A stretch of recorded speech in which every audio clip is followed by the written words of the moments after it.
If you're gonna walk away with anything from this video, it's that fairies are actually frightening.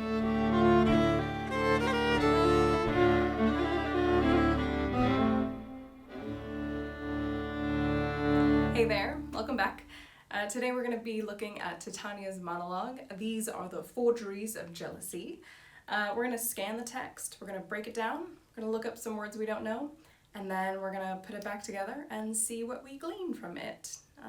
Mainly that fairies are not to be trifled with.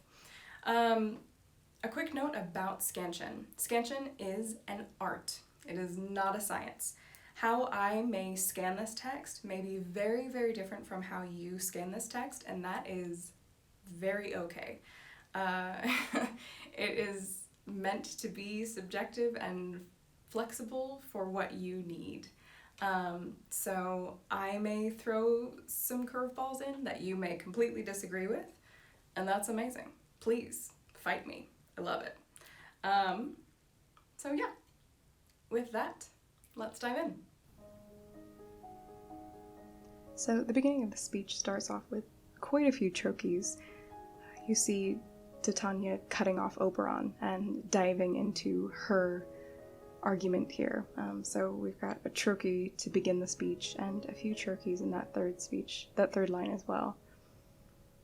The neat thing I found it in the first folio that all of these kind of this personification of nature, winds, river, ox, all of them have an uppercase, and you see Titania seeing these things as her children, who are in pain, and they are in pain and they are disordered because of her and Oberon's fight.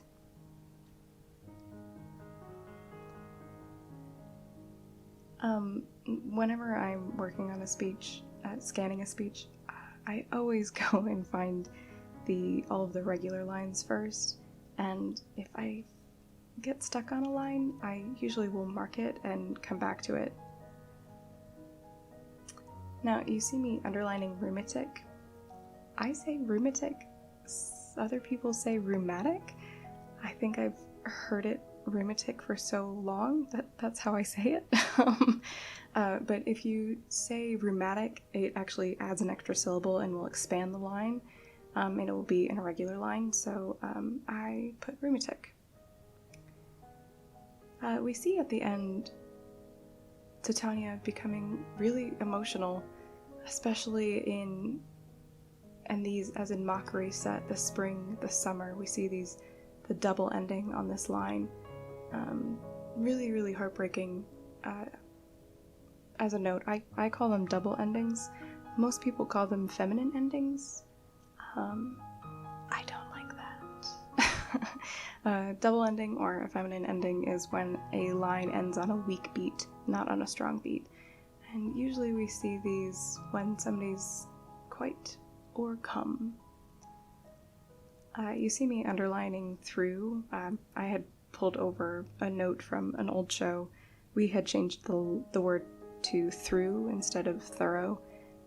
Thorough makes the line regular, but through is more clear to the audience, but gives a little hiccup in the line.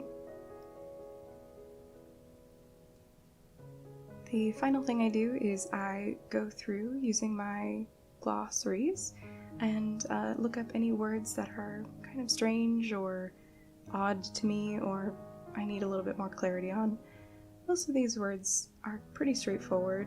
Probably the one that I didn't know too much about was the Nine Men's Morris. Morris is actually a May Day dance. So the Nine Men's Morris, their May Day dance, is filled up with mud. But pipe is a shrill sound, dale is a valley, mead is a flat lowland grass. So most of these words are pretty straightforward to me, but I do love kind of investigating them a little bit more. And with that, we are all finished.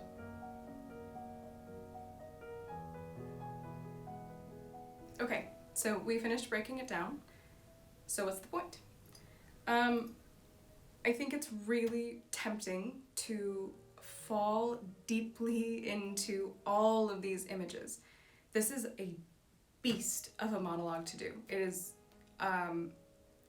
sometimes you're just kind of rattling on and on images and you're like, is anyone listening to this?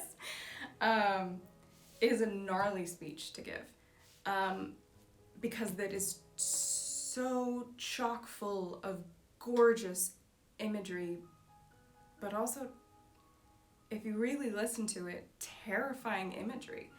So this speech is kind of a big, huge mountain for her to get to this top argument, and that is the final 3 lines. And this same progeny of evils comes from our debate, from our dissension. We are their parents and original, meaning all of this, goes through the whole rheumatic diseases do abound, like so many things. It is because of us.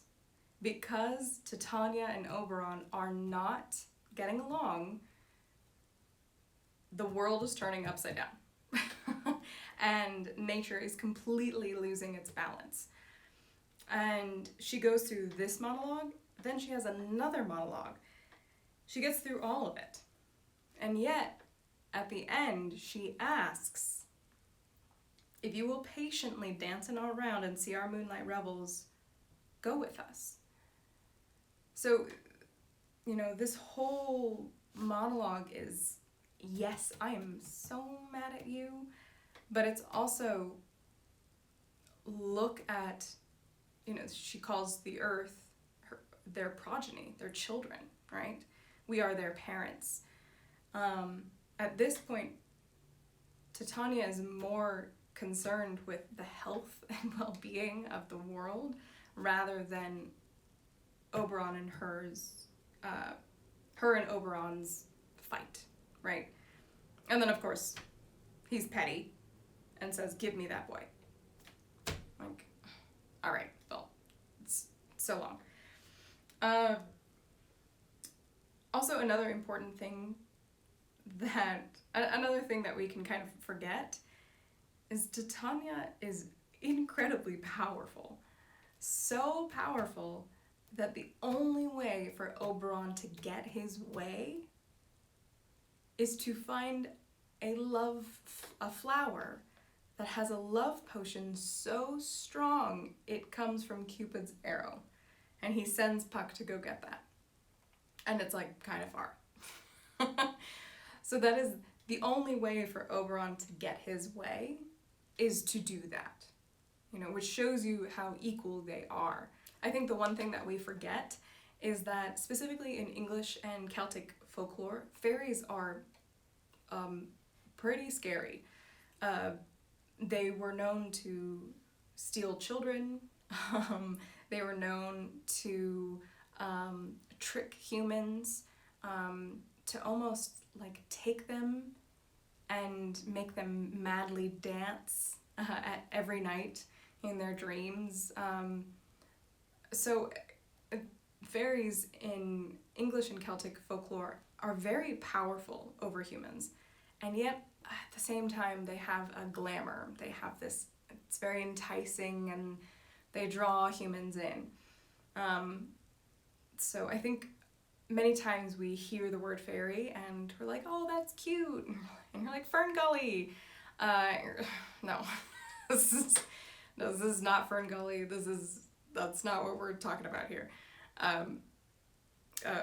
Fairies from this kind of English folklore, Celtic folklore, are known to be beautiful, but yet a little terrifying, and dangerous to humans. And we see this with Puck and Oberon when they start messing with everything.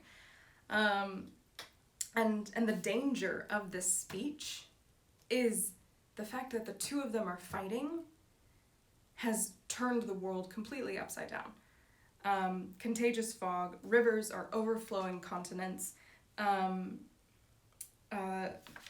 Nine Men's Morris, which is like a May Day dance, is filling up with mud. Like they can't even, it's a mess. Rheumatic diseases do abound. And on the fresh lap of the crimson rose, and on old Hyam's chin an icy crown, ice and frost and snow falling on gorgeous roses, right? So none of it makes sense, and everything is backwards. And all of it is upside down because of Titania and Oberon. And I think it's very tempting to get kind of drawn into all of the imagery and to get lost in it and not realize the danger that is here, and not realize the urgency of this speech for Titania. If you like this video, please give the kitten in the corner subscriptions and subscribe. We basically sit around and nerd out about Shakespeare. Thanks so much, and see you soon.